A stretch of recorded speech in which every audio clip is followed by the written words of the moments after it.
Jusqu'ici, on pensait à peu près savoir comment notre planète fonctionnait. Et on s'accordait à dire qu'elle était composée de 3 milieux de vie, l'eau, l'air et la terre. Mais si, en fin de compte, on en avait oublié un? Et s'il existait en fait un 4e milieu qui ressemblerait à ça? C'est pas une blague. Schleim kann dicht machen, er kann auch aufmachen, er kann gleiten. Dass Schleime der 4. Lebensraum sind, das ist eine kühne Behauptung. Ich finde, die ist durchaus berechtigt. Er kann Erreger dösen lassen, er kann sie aber auch festhalten, er kann sie in die Irre führen mit Ködern. Reprenons depuis le début. Il y a environ 150 ans, le biologiste allemand Ernst Haeckel a une intuition. Si ce que Darwin affirme est vrai, et que l'homme ainsi que tous les autres êtres vivants ne sont pas l'œuvre de Dieu, d'où viennent-ils? C'est à partir de cette réflexion que le scientifique fonde l'hypothèse d'un mucus primitif dont toute vie serait issue. Mais sa théorie tombe vite dans l'oubli. Et lorsqu'on évoque aujourd'hui la vie sur Terre, soyons honnêtes, personne ne pense à une substance gluante. Si? Natürlich bin ich eine Schleimliebhaberin. That's slimy, right?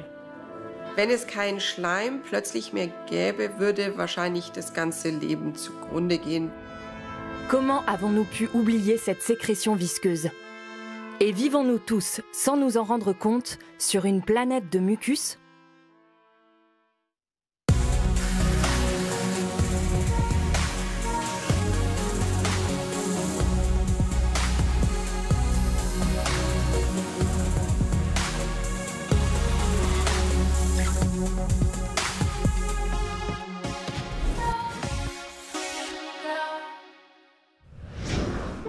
Il faut admettre que ce qui est gluant et baveux ne nous laisse pas indifférents.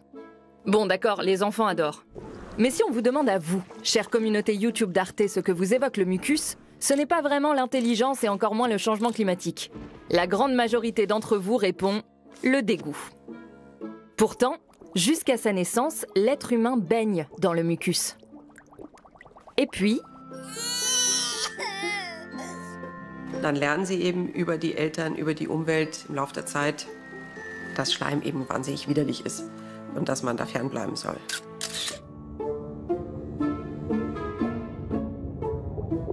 Bref, si on peut être dispensé de mucus, c'est mieux. On préfère laisser ça aux escargots. Ou aux monstres. Peut-on imaginer un monstre qui ne soit pas visqueux? Prenons par exemple SOS Fantôme, qui dans ce domaine reste la référence absolue. Diese Szene, in der der Geisterjäger dann eingeschleimt wird mit diesem leicht grünlichen Schleim. Un peu de mucus et il n'y a plus personne.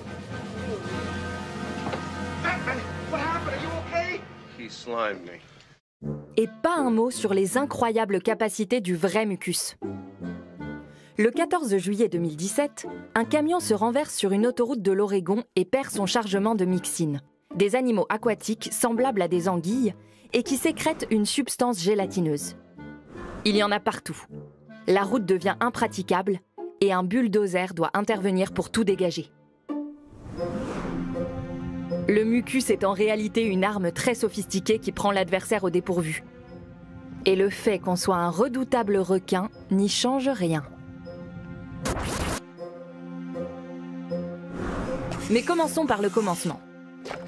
Le mucus se compose à 99% d'eau. C'est pourquoi on le qualifie d'hydrogel. Mais il possède une flopée d'autres appellations. Un peu comme les pâtes en Italie, si vous voulez. Chaque spécialiste a son propre terme pour désigner cette drôle de substance. Manche Leute sagen Exopolymere, manche sagen Exopolysaccharide, manche sagen Mucus. Biofilm, Mucilage. Mariner Klebstoff. Viscoelastic. Goo non-Newtonian. That's also a technical term. De quoi y perdre son latin, franchement. Mais qu'est-ce qui caractérise au juste le mucus? C'est une substance qui tend vers le liquide tout en étant également solide. C'est souple, doux, élastique, et ça s'adapte à tout. Un peu comme un chat.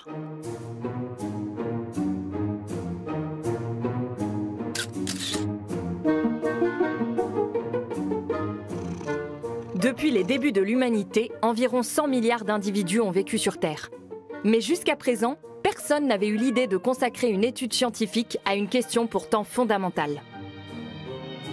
Yeah, I was basically spending some time on the internet like I usually do, and I found web pages that were putting pictures of cats in different situations, kind of lying down or like in bowls. And so I basically asked the question, are cats liquid? And so I wrote a little paper on this because I was bored one afternoon. Cette étude vaudra aux chercheurs un Ig Nobel, une parodie du prix Nobel qui récompense des travaux loufoques. Avec un sacré pactole à la clé. It's $10 trillion of Zimbabwean money, and it worth about €1, I think. Si la question a de quoi amuser, elle n'en pose pas moins un vrai problème scientifique. On admet communément que la matière existe sous 3 états, gazeux, solide et liquide. Mais qu'en est-il lorsqu'un objet n'est ni solide ni liquide, mais les deux à la fois? Cat, as we say, is kind of a slimy material. It's a viscoelastic material. Visco is for viscous, like a liquid, and elastic is for a solid. And so viscoelastic is a material that kind of like have property of both liquid and solid. L'eau contenue dans le mucus est retenue par une structure moléculaire tridimensionnelle. Elle ne peut donc plus s'écouler et devient visqueuse. Das entscheidende Merkmal des Schleims ist seine Struktur. Luft hat als solche nicht eine Struktur, Wasser hat als solches auch nicht eine Struktur, Erde hat natürlich eine Struktur, aber der Schleim hat eine elastische Struktur, eine veränderbare Struktur und darauf beruht auch sozusagen sein Geheimnis. Le mucus est assez liquide pour résister à des fortes pressions. Du fait de leur rigidité, les solides se cassent facilement. Les objets visqueux, eux, sont moins vulnérables. Un peu comme un karatéka qui esquiverait les coups de son adversaire. The slime is smarter because it kind of sit in between, and depending on the situation, it can exploit some attributes that are more solid, or it can exploit attributes that are more liquid. So if you want to say that slime is kind of genius, I guess it's because it's more versatile. Et qui sait tirer profit de ce formidable atout peut vaincre les ennemis les plus redoutables. Illustration avec notre Myxine. You could see a hagfish using slimy material, I think, that came out of his body as a defense mechanism against the shark biting it. La myxine sécrète un mucus qui, au contact de l'eau, gonfle en quelques millisecondes pour former une substance épaisse et visqueuse. Le requin en reste bouche bée. Und muss dann eigentlich unverrichteter Dinge wieder abziehen, weil er diesen Schleimknebel im Maul hat und natürlich eigentlich sich wahrscheinlich gar nicht befreien kann. Ich weiß gar nicht, wie der den loskriegt wieder. Er kann auf jeden Fall nicht den Schleim auffressen.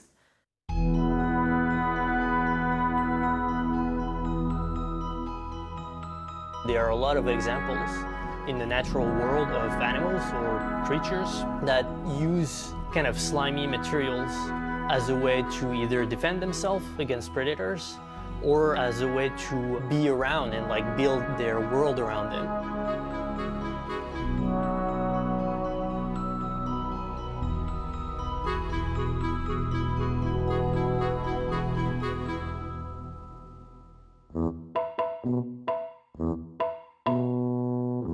Le mucus recèle de multiples applications que les escargots savent exploiter à la perfection.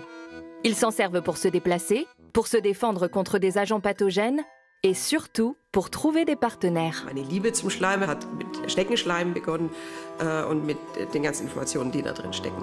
Die Männchen finden die Weibchen und die können ablesen, ob sie attraktiv ist, ob sie Parasiten hat und was ziemlich erstaunlich ist, in welche Richtung sie gekrochen ist.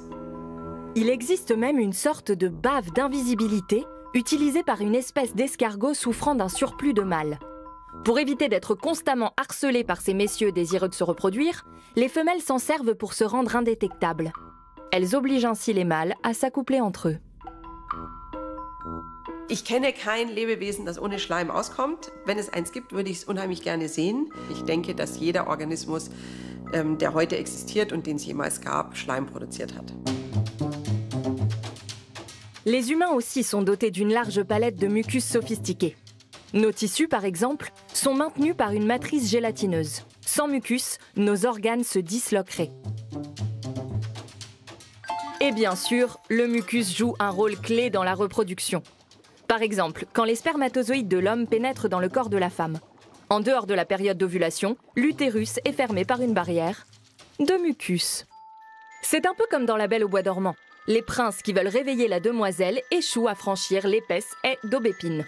Genau nach 100 Jahren kommt dann der Prinz angeritten und die Hecke tut sich vor ihm auf und diese Blüten sind alles wie freundliche Hände und es hängen aber links und rechts in der Hecke hängen die ganzen toten Prinzen, bei denen dieses Timing leider so schlecht war. Mais lorsque le timing est bon, la barrière muqueuse s'ouvre et la voie vers l'ovule est libre.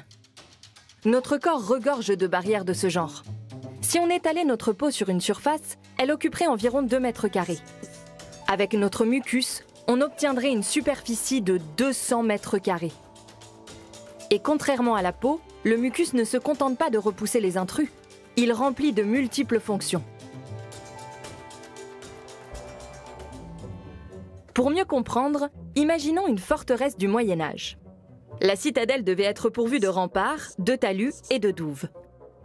Autant d'ouvrages destinés à protéger la place forte et repousser l'ennemi. Mais la fortification devait aussi comporter des ouvertures afin d'approvisionner ses occupants, un passage par où l'ennemi pouvait se glisser. Le mucus est confronté au même défi. Rien qu'au moment des repas, pas moins d'1 milliard de micro-organismes sont absorbés chaque jour par le corps. Qui a le droit de passer? Qui doit rester dehors? Comment distinguer l'ami de l'ennemi? Le mucus est passé maître dans l'art de tenir les agents pathogènes à distance. Il est capable de les endormir, il peut également les désolidariser pour qu'ils ne puissent pas unir leurs forces et attaquer de front. Mais il peut aussi les rassembler et les éliminer comme une déchiqueteuse de papier. Bref, le mucus ne semble jamais être pris au dépourvu. On pourrait presque penser qu'il est intelligent. Ich traue Schleim alles zu. Wenn wir irgendeine Funktion nicht kennen, dann wahrscheinlich nicht, weil es die nicht gibt, sondern weil wir es noch nicht gefunden haben. Es ist unglaublich, wenn man auch nur die Entwicklung in den letzten Jahren sich anschaut. Es wird immer noch raffinierter, es wird immer noch unglaublicher, was Schleim alles kann. Si le mucus est aussi ingénieux, comment a-t-il pu être négligé par la science pendant tout ce temps? Pour comprendre cette omission, il faut remonter loin. Très loin. Très, très loin. À une époque où notre planète était dominée par les micro-organismes. Si l'on devait condenser l'évolution sur une seule année, cette période aurait dominé la Terre du printemps jusqu'à l'automne bien tassé. Un foisonnement de vie qualifié à tort de milliards ennuyeux. Die boring billion years, die sind nur für Biologen boring, die sich mit höheren Organismen beschäftigen. Was die Mikroorganismen in der Zeit gemacht haben, war gar nicht boring, sondern die haben die Welt beherrscht. Die haben auch in der Zeit letzten Endes den Sauerstoff in die Atmosphäre reingebracht. Die haben die Photosynthese erfunden, die haben die Antibiotika da drin erfunden. Da ging es drunter und drüber. Das war gar nicht boring. Autrement dit, sans micro-organismes, pas d'évolution. Bien avant que les êtres pluricellulaires n'apparaissent, avant que les poissons, les méduses, les grenouilles et les dinosaures ne peuplent notre planète, la vie existait déjà. Des traces de cette vie passée sont conservées dans les stromatolites, la plus ancienne forme fossile de micro-organismes. Aujourd'hui encore, les micro-organismes sont organisés en colonies. Ces biofilms constituent les plus grandes communautés vivantes de notre planète. Biofilm oder so ein Schleim, der ja mit Mikroben besiedelt ist, das kann man sich am besten vorstellen als eine Megacity, aber viel größer als Tokio oder Mexico City. In dem kollektiven System haben sie das Zusammenwirken der einzelnen Mikroorganismen, das Gesellschaftsleben. Und bei dem Biofilm ist es auch so, es ist auch ein kollektives System. Un mode de vie semblable au nôtre, en fait, avec une division du travail, une structure et une organisation sociale. Y aurait-il une forme d'intelligence là-dedans? Das hängt immer davon ab, was man unter intelligent versteht. Man kann sich auch fragen, ist ein Wald intelligent oder ist ein Korallenriff intelligent?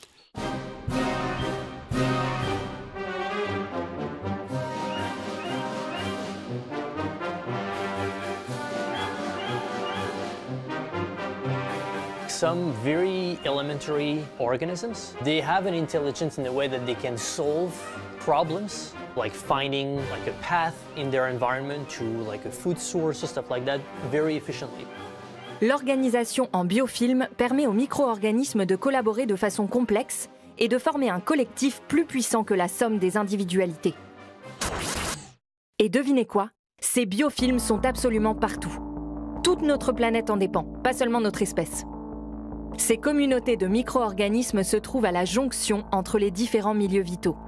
Elles forment une sorte d'interface entre l'océan et l'atmosphère, ainsi qu'entre le sol et l'air au niveau de la croûte terrestre. Also biologische Bodenkrusten enthalten diesen Schleim und dieser Schleim, der verklebt wirklich die Bodenpartikel. Und das ist sehr wichtig in Bezug auf die Erosion, da nämlich bei Wind und Regenfällen der Boden dadurch sehr viel besser zusammenhält. On trouve les croûtes biologiques du sol dans tous les déserts et semi-déserts du monde, lesquels occupent entre 35 et 40% de la surface de la Terre. Les encroûtements recouvrent un tiers de ces zones arides, ce qui correspond à 11% de la superficie totale de notre planète. Mais la diminution des précipitations provoquées par le changement climatique entraîne un assèchement de ces croûtes biologiques. Lors de la conquête de l'Ouest aux États-Unis, les pionniers, en voulant cultiver le sol, ont détruit ces précieuses protections. Résultat, de terribles tempêtes de sable ont alors frappé la région. La faute au manque de mucus et à une mauvaise cohésion du sol. Un scénario qui pourrait devenir de plus en plus fréquent. Mais si l'absence de biofilm pose problème, son excès aussi. Tout est question d'équilibre, que ce soit sur Terre ou dans les étendues océaniques. Pendant longtemps, la surface des océans a été considérée comme une simple frontière entre le monde des hommes et les terribles dangers des profondeurs marines. Une frontière que l'on préférait passer rapidement. Qui aurait cru que là aussi, les micro-organismes jouaient un rôle fondamental? Also die marinen Oberflächenfilme, die bedecken wirklich weitgehend den globalen Ozean und die sind in der Regel so dünn wie menschliches Haar. Und wenn dann die Mikroben kommen, dann entwickeln sich Biofilme. Schleime. Ja. Les océans couvrent 70% de la surface de la Terre. Cette couche de micro-organismes est donc la plus grande qui existe sur notre planète. Es gibt 3 Lebensräume im Ozean. Einmal das Benthos, da leben die Lebewesen auf den Sedimenten. Darüber liegt die Wassersäule, das ist mehr eine Wüste, da ist relativ wenig Aktivität. Und dann haben wir ganz oben auf der Meeresoberfläche das sogenannte Neuston. Und da beobachten wir oft biofilmähnliche Eigenschaften, die sich dort bilden. Les reines des micro-organismes qui constituent le neuston, ce sont elles.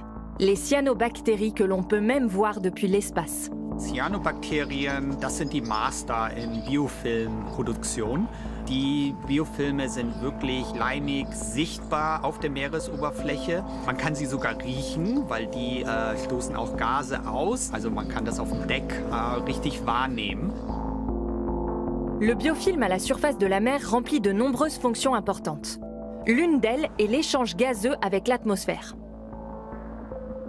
Les océans absorbent environ un tiers des émissions de dioxyde de carbone d'origine humaine. Mais encore faut-il que le CO2 traverse le biofilm. Plus celui-ci est épais, plus le processus est long, supposent les scientifiques. Ce qui pourrait poser un sérieux problème à l'avenir.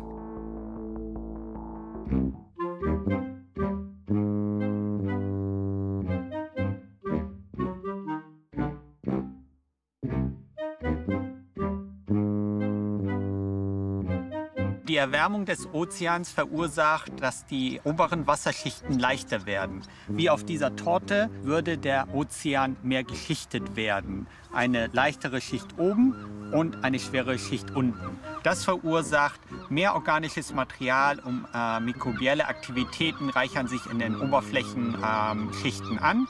Und das würde auch in Zukunft dafür sorgen, dass eventuell mehr Schleim auf dem Meer sich bildet. Un excès qui fait craindre le pire.